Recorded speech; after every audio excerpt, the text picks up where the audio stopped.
Hello, everyone. It's still dark here. I have to get ready early to go over and take care of my youngest granddaughter, maybe my oldest one too, because it snowed again out there.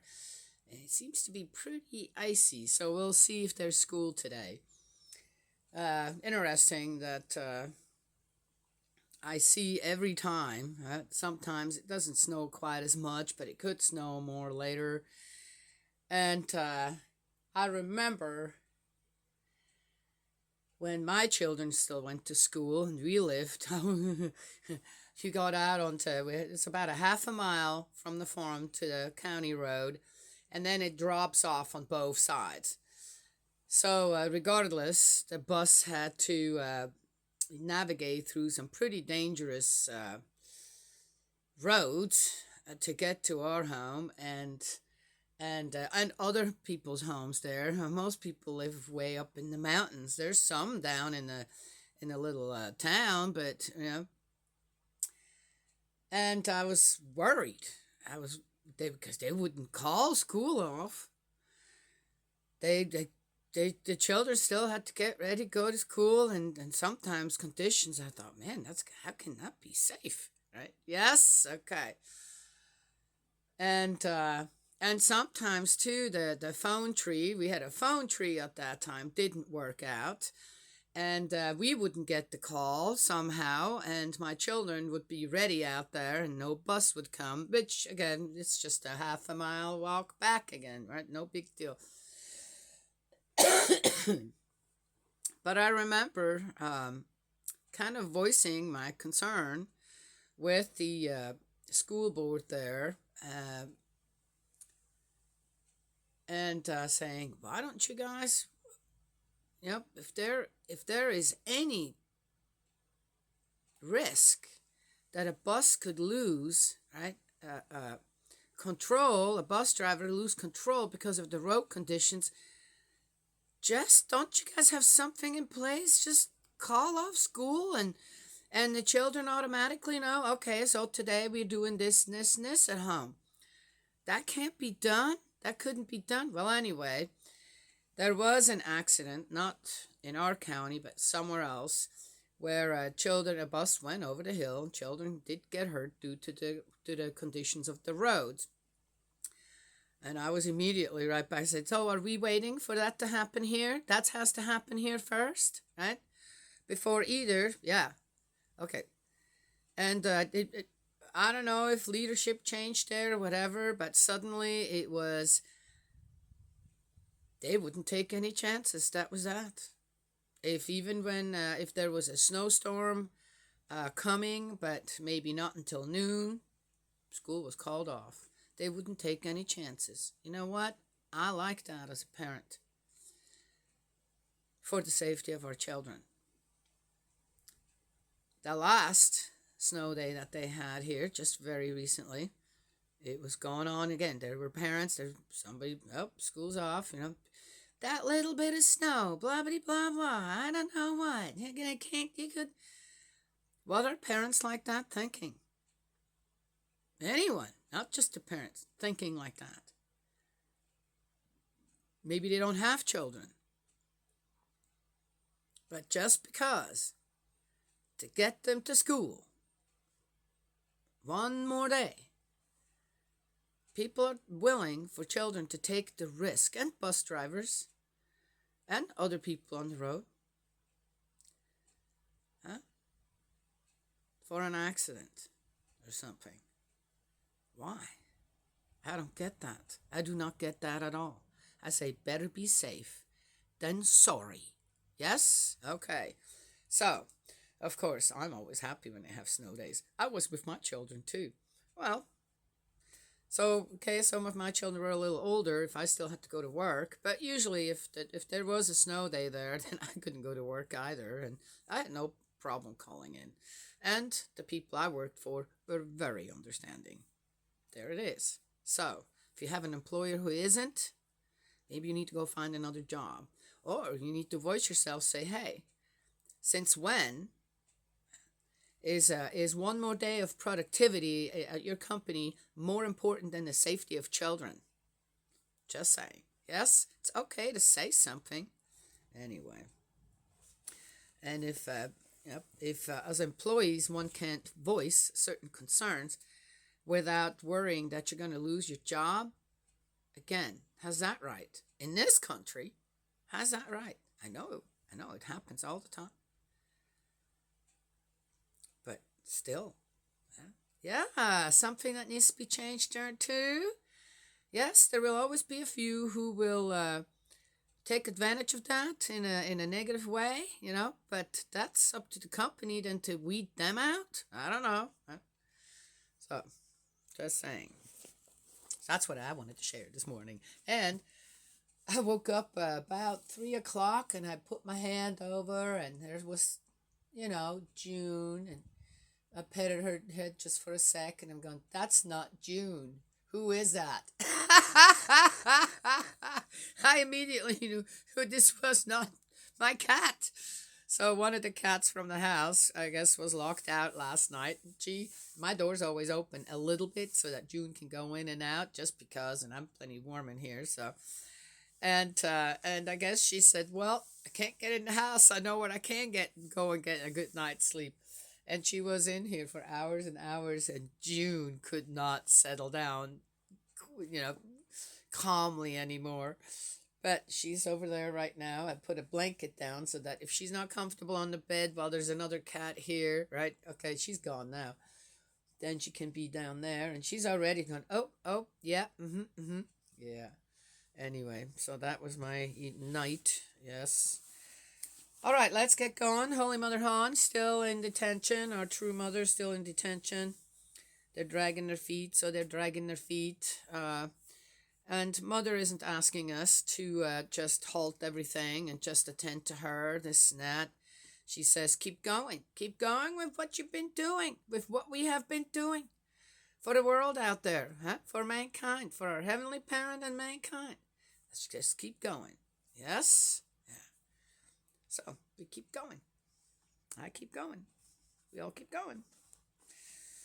There. That's the unselfish way to be. That's what it is. We are in the book of Isaiah 33. The expected deliverance. Woe to you, destroying, though not yourself destroyed, betraying, though not yourself betrayed. When you have finished destroying, you will be destroyed. When you have stopped betraying, you will be betrayed. Yahweh, show us your mercy. We hope in you. Be our arm every morning and our salvation in time of distress. At the sound of tumult, the peoples flee. When you stand up, the nations scatter. Your spoil is gathered in as grasshoppers gathers in. Like a swarm of locusts, people descend on it. Yahweh is exalted, for he is enthroned above. He has filled Zion with fair judgment and saving justice. Okay,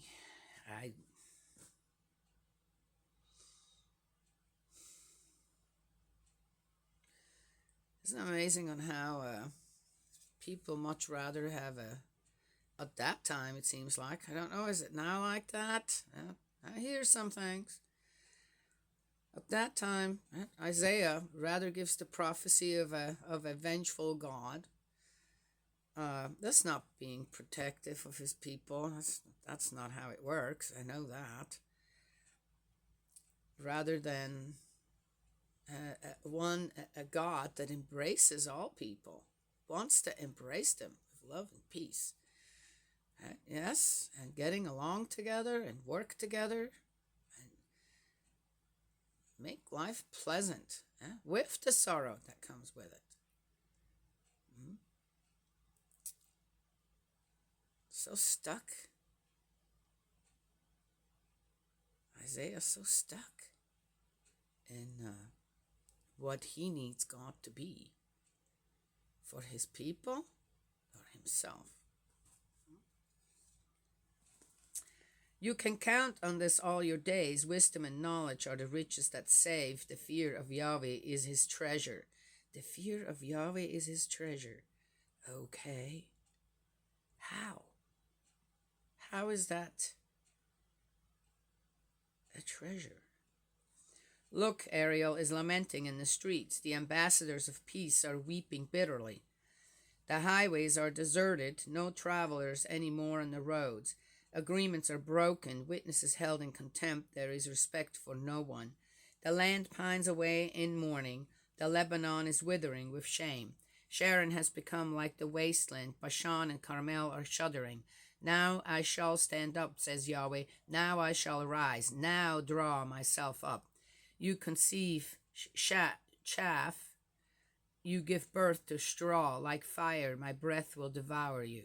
The people will be burnt up as though by quicklime, like cut thorns they will be burnt on the fire. Oh dear Lord! That would make me shudder if I were God, to think of, that kind of...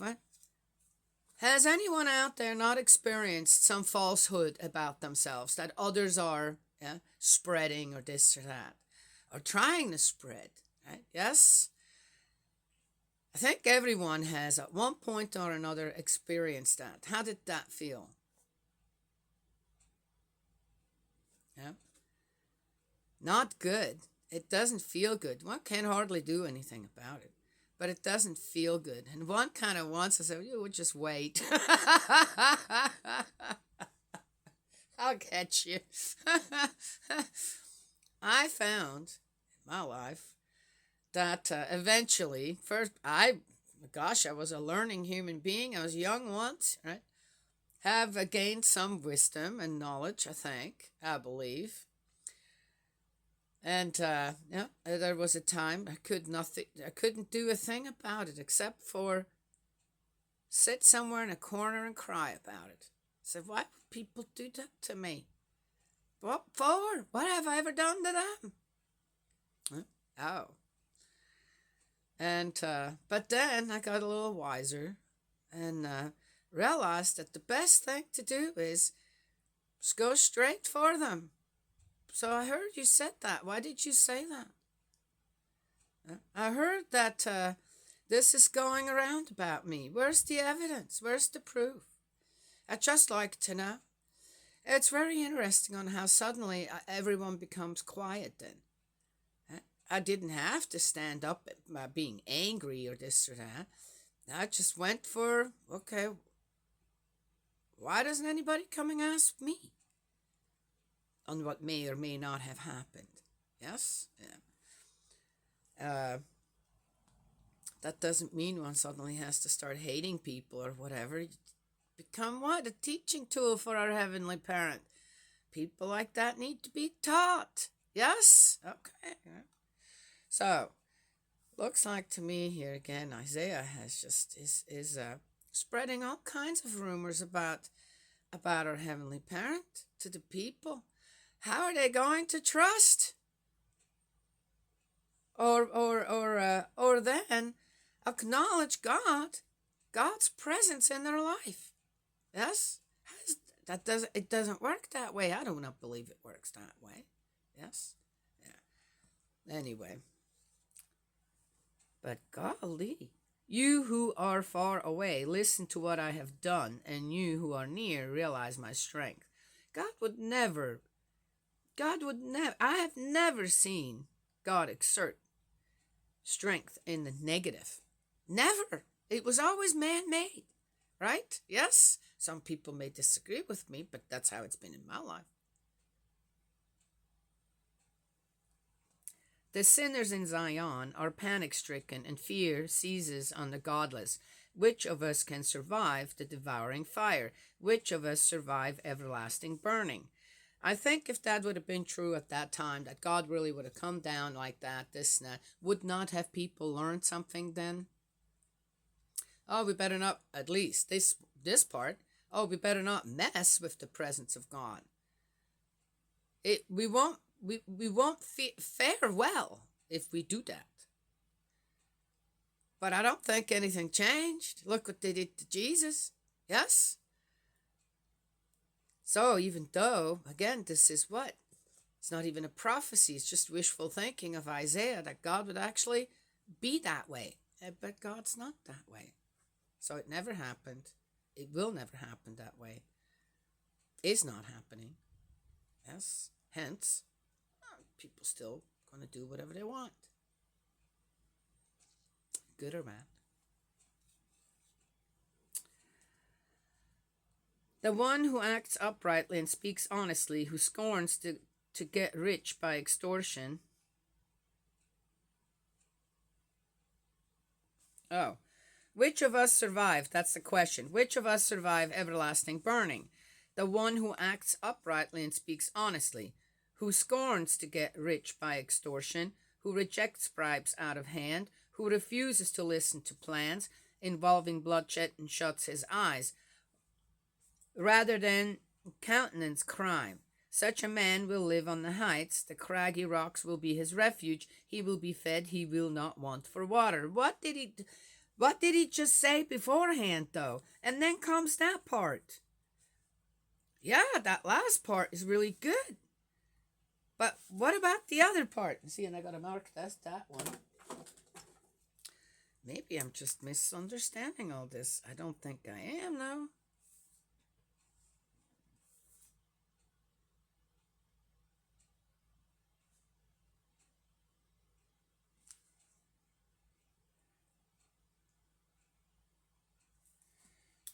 Anyway. The return to Jerusalem. Your eyes will gaze on the King in his beauty. They will look on a country stretching far and wide.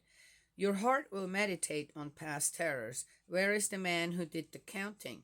Where is the man who did the weighing? Where is the man who counted off the towers? No more will you see that insolent people, that people of an unintelligible speech, of barbarous and meaningless tongue. Gaze at Zion, city of your feasts. Your eyes will see Jerusalem as a home that is secure, a tent not to be moved, none of its tent pegs over to be pulled out, none of its guy ropes over to be broken. This reminds me of an experience I had with someone. She has passed away now. I'm sure she doesn't mind if I retell this, though it does not reflect all that great on her. I noticed her phone calls, when she would make her phone calls, and since she had a bit of a hearing problem, she'd be kind of loud.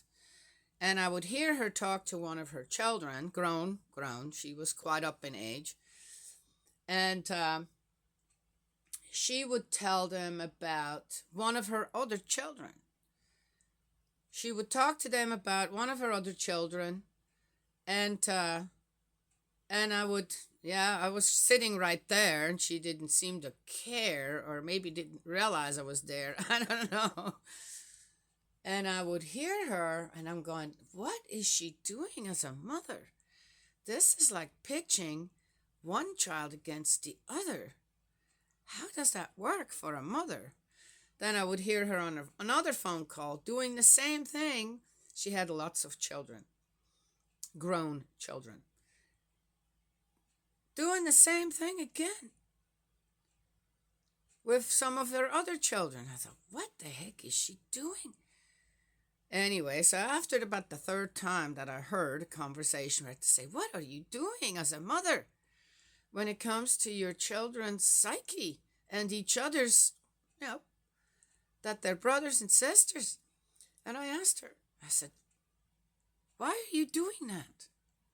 I've heard this several times now. Why are you doing that? She broke down in tears. She says, I know I shouldn't be doing that. I don't know why I'm doing that, she says, crying. I don't know why I do that. Oh. Either she was more careful and did it while I didn't hear her, but she had to use one of those phones where with the big button numbers so she could read them, and so it's not like she could walk away with the phone or somewhere. And I've never heard her do that again. I have never, after that, never heard her do that again. But it took someone to say something for her to realize, why am I doing that? Don't know why I'm doing it. Just did it. Yes. Anyway, I feel like Isaiah kind of is doing the same thing. He's pitching people for and against God in a way. Yes? The people against each other as well. These are the bad ones. These are the good ones. Are these really the good ones? Are these really the bad ones? He's just doing whatever he wants to do with whomever wants to listen. Right? Bashes one people and uses God for that, and then makes the others fear God, uses God again. I don't know. I don't think it worked. I don't think it made any kind of difference. Yes. Kind of sad.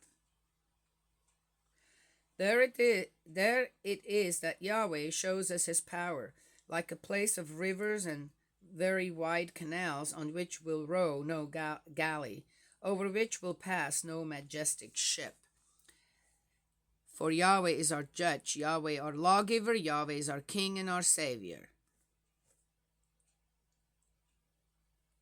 Your tackle has given way, it cannot support the mast, it cannot hoist the pennon, and so there is much booty to be shared out. The lame fall to plundering, and no one living there will say, I am sickly. The people living there will find their guilt forgiven. All right, I have no idea. I can't. As I said, this is such a flip-flopping thing. This is the end of 33. To me, that it's like Isaiah was